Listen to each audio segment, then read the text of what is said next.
Hi guys, welcome to Happiness Per KM. Today we are going to talk about two very specially kitted KTM Adventure 390s. I have with me here Rajeev and we are going to talk about what mods we have done to both the motorcycles. And I must tell you, both motorcycles have got different mods. So Sumit, let's start with you first. Alright. So guys, I'll start from the front of the motorcycle. First up, you see this crash guard. This is made by Zana.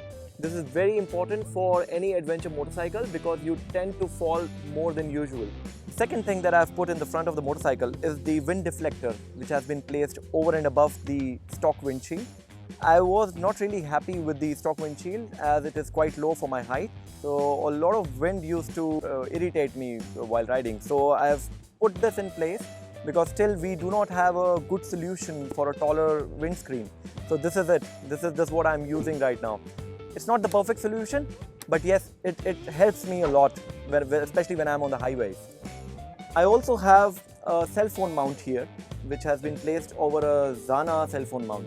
You know, this is made by Bobo, and the mount is an extra add-on, which is made by Zana motorcycles as well. Then I have got the handlebar risers. Now this is a critical component. You must place this on your KTM Adventure 390s if you are taller than 5 feet 10 inches. I'm 6 feet, and when I used to ride on the trails without the risers on, I used to bend a lot while I was standing on the motorcycle. So that is the reason I had to place these 2 inches long handlebar risers. One question that a lot of people ask when you put in the longer risers, do you have to change your clutch cable? Yes, in case you go anywhere upwards of 1 inch, you need to change the clutch cable. The clutch cable that I'm using right now is from the Bajaj Avenger. It's pretty long, does not put much tension on it, so you can move left or right. It doesn't bother much. Also, you see here are custom knuckle guards. The original knuckle guards which came with the motorcycle were not good enough because they did not have the metal spine inside. So I've installed these. I had purchased from HDT Customs. They've been very kind. The price is not much. It is not expensive as Barkbusters.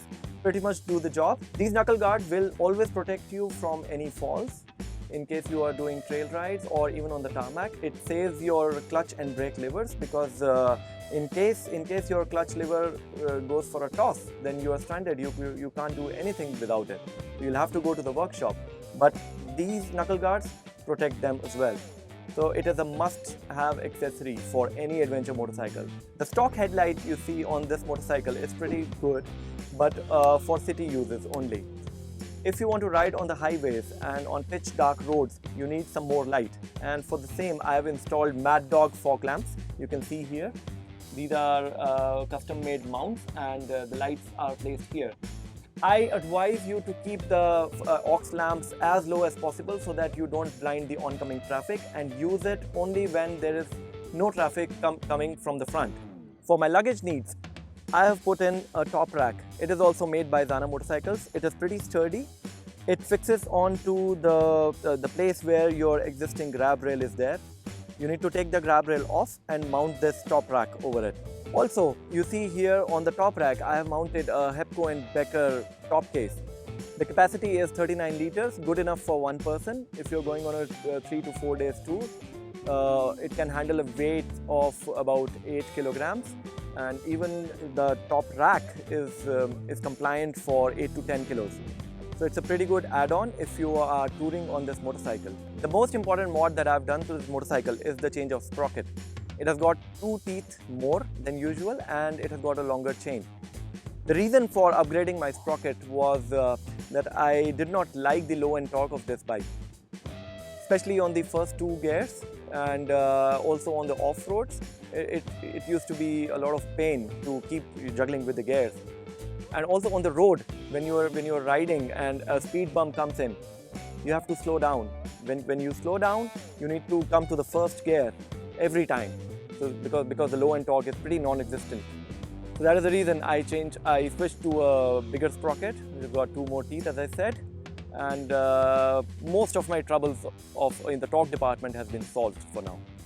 So guys, this is pretty much everything about my KTM Adventure 390. Now we move towards Rajiv's bike and see what all he has done to his motorcycle. So guys, like Sumit said, there's some amount of work that has gone in, and a trail bike typically is a WIP. You know, we keep carrying on with all the mods as and when we realize what more it requires. But this is what I've started with. As Sumit said, even I've gone for a windscreen extender. Simple reason, there's a lot of wind buffeting because the original windscreen is very low. Is it absolutely adequate? No, but it does a better job than the original windscreen. Second is the lights. I personally find the lights on trail and even on highways to be not perfect. So I've got these extremely small auxiliary lights. They're very unique. I hadn't seen them before. I personally aesthetically don't like the big bulging lights. So they do a very good job, very powerful. They've got white for your highways, it's got yellow for fog, it's got a spot and a spread in the same light. What else? Sumit spoke about the crash guard, so we got this from Vibhas. Something that I'd like to point out further is that the sliders that come with this crash guard are DuPont sliders. So they're not the standard rubber, hardened rubber sliders. They're made out of a special material and are probably most of the cost of this crash guard. The other thing I'd like to mention is that as a bike, this comes with, as factory fitted a crash bar, but the crash bar is limited only to a certain section and protects your engine. But for the entire bike protection, especially the tank and the handles for that matter, this really comes into play. What else? I do mostly trail riding and off-road riding, so I've taken off the rubbers and the original ones are pretty good. Eventually I might just switch them for the pivot ones because these ones tend to lean a little bit in the front, which is not ideal for standing. Even I've got handlebar risers. I've taken it till around 25 mm because I didn't want to change the original cables. Normally I saddle a lot, I stand up a lot, so therefore I needed a slightly increased height. Is it adequate? It isn't. It needs at least an inch and a half more. So I'll probably take a call later either to get larger risers or maybe to get a off-roading sort of a motocross handlebar. So that's the front part of it. So the razors are from ADV Tribe. My GPS mount is also from ADV Tribe and it's quite sturdy and I'm very happy with it. This is the front part of it. Let me quickly touch upon the rear part of it.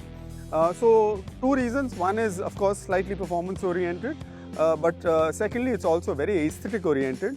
So what I've done is I've taken off the sadi guard from the other side, even though I do ride in a sadi once in a while, but I've decided to take it off. I've taken off the grab rails. I don't ever ride with a pillion, so it's of no use to me. It's a lot of weight off the bike and a lighter bike always helps. But aesthetically, I prefer it this way. Similarly, for aesthetic reasons, I've removed the fender extension. As you can see, it looks a lot shorter, sharper, and a lot more meaner.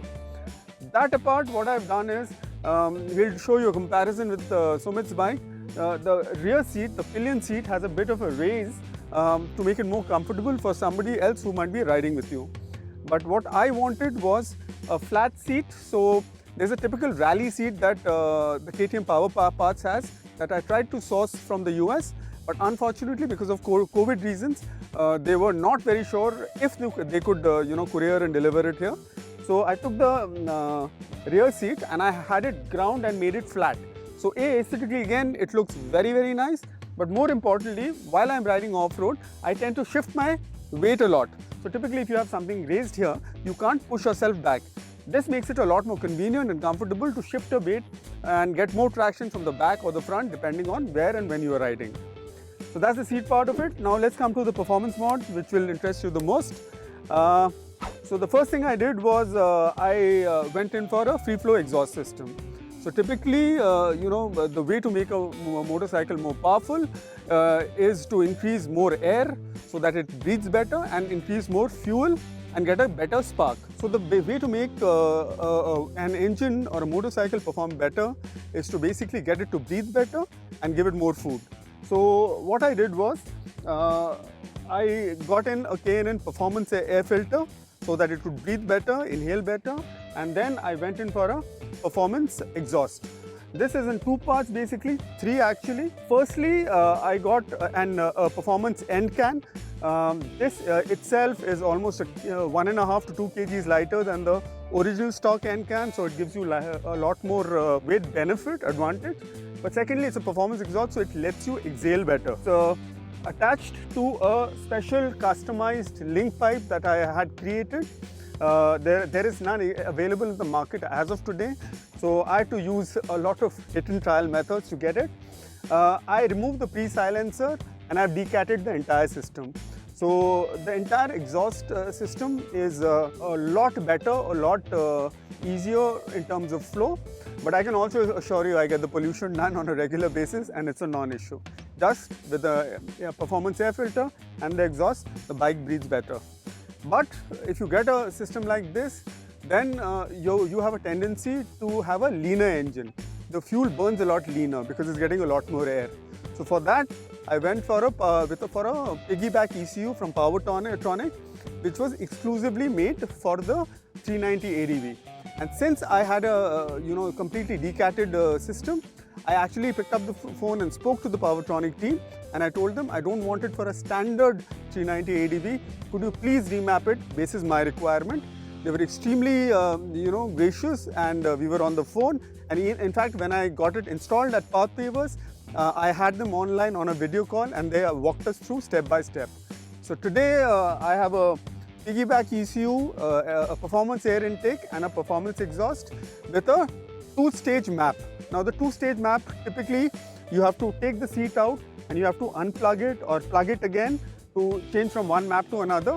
What I've done is I put a switch right on my handlebar so that I don't have to go through all that craziness, and just on the fly switch it from race 1 to race 2 as and when I require it. What does it do for the bike and for the rider today?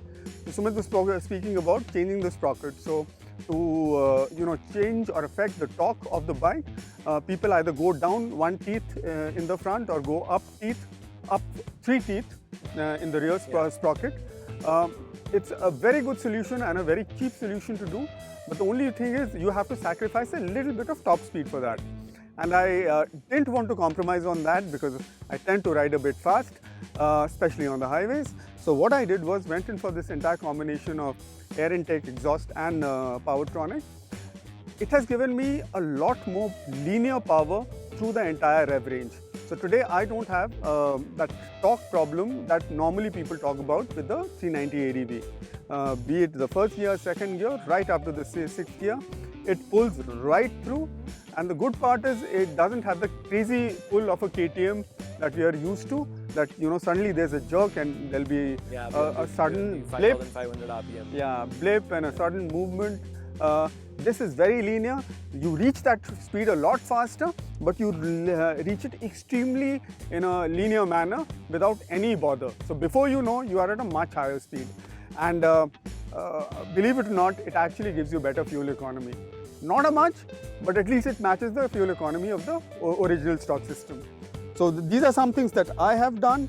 And like I said, it's a work in progress, and hopefully we'll meet again and I'll walk you through a few other things. Thanks. So guys, I hope you enjoyed watching the video. Now you have some insights on the essential mods that you need to do on your KTM Adventure 390. We will do an in-depth review how the motorcycles run in our later videos. So please like, share and subscribe to our YouTube channel, which is called Happiness Per KM. Thank you.